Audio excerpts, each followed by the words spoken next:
Good day, ladies and gentlemen. It is I, Bonsert, with my co-host Anwin, talking a little bit more about the rules of Nightwatch.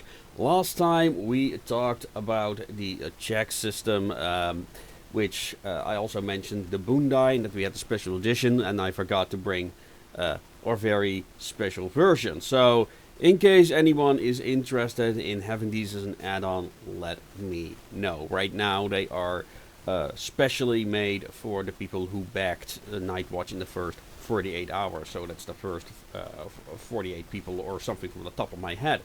But today I want to talk about our card system, which is the fortune card system. These are prototypes I made with a friend of mine. Thank you very much, Yuri. And here we have some of the early versions. It's a really simple system. We have to kind of like augment and make combat a bit more exciting. Like combat can be as complicated as you want to make it. Like we have categories of weapons, each of which have their own particular rules, but most combat is very straightforward. However, it can be augmented through perks and again the types of weapons you would like to use in your campaign. Like we do have semi-automatic and fully automated weapons which have their own particular sets of rules. We try to make everything as streamlined and simple as possible. However, they do impact gameplay significantly, and so far we really have used heavy weapons like machine guns and semi-automatic weapons. It's kind of like this kind of climactic for climactic fights, because although there is a lot of futuristic technology in the Association of Ishtar world, we do in our own games we all try to keep that to quite a minimum. But yeah, what is the fortune card system? Well, these fortune cards can be bought separately. We've got the basic version, which, as it implies, is like kind of like the vanilla-esque things. But what are fortune cards?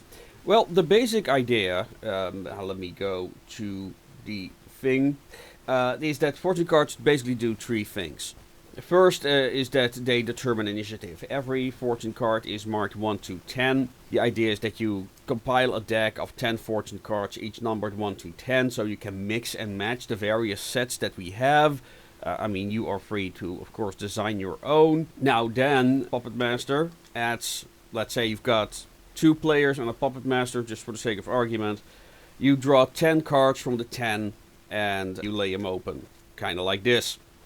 Now, here's the thing. The players get to select the first cards. Now, these ones are numbered with Roman numerals. I think I'm going to change that to simple, normal Arabic numbers, because I do find it confusing. However, the top ones are benefits that the players will get in that particular combat round. I am fighting with a cat off screen at the moment. Thank you, cat. So these are the benefits. So players might get like bullet trap, which kind of makes them ignore armor from the top of my head. However, there's also stuff like this.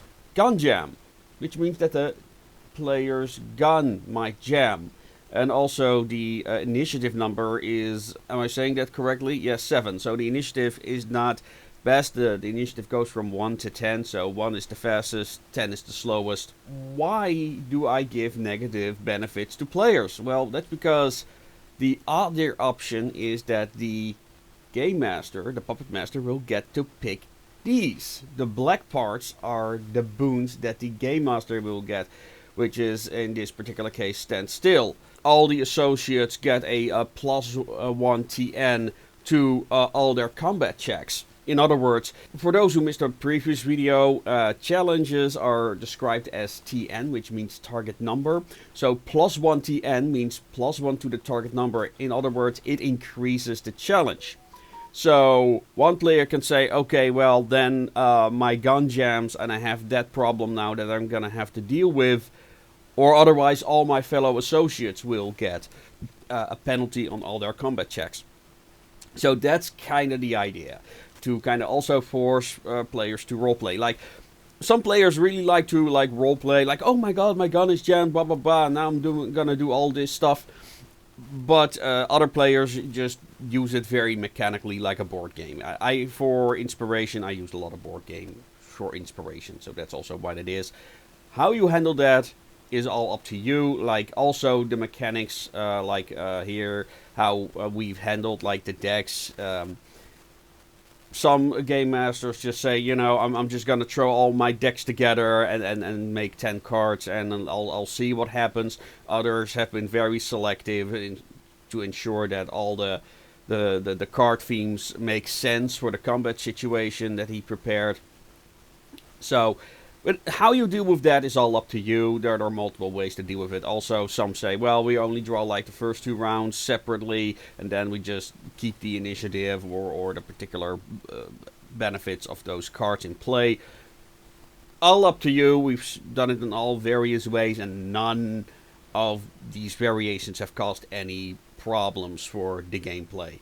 So, yeah, there's also plenty of flexibility to be used, and of course, we also have some rules for agility-based initiative, which basically means the better you roll your agility check, the better your position will be in combat. Well, that's really all about what I have to say about the fortune system. Again, every set has their own particular sets of themes, be it environmental. We also want to do like faction. We've got the Nictolar a set of cards. The Nightolar are kind of like the bad guys of the first book in the Association of Ishtar series that I'm writing, called The Wrench in the Machine.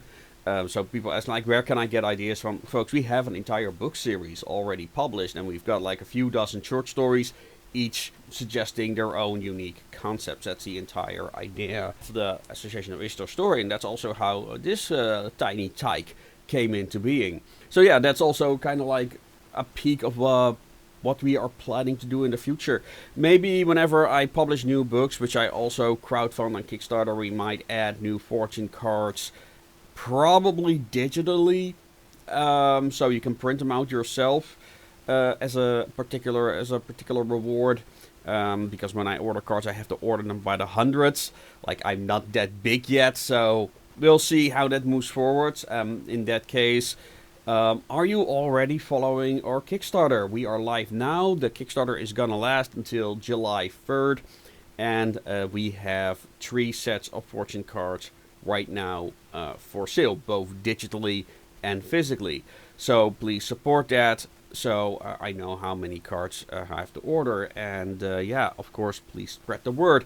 And if you haven't pledged yet, but you want to, please do so as early as possible, so other people get the idea, oh wow, this is really doing well, and they're reaching those other awesome stretch goals that I want. So yeah, I'm gonna also pledge, because we do have some very interesting stretch goals later on in the lineup, especially when we pass the 10,000, which I'm very confident that we'll pass the 10,000 at some point. We're nearly at the next stretch goal of 7,500 euros.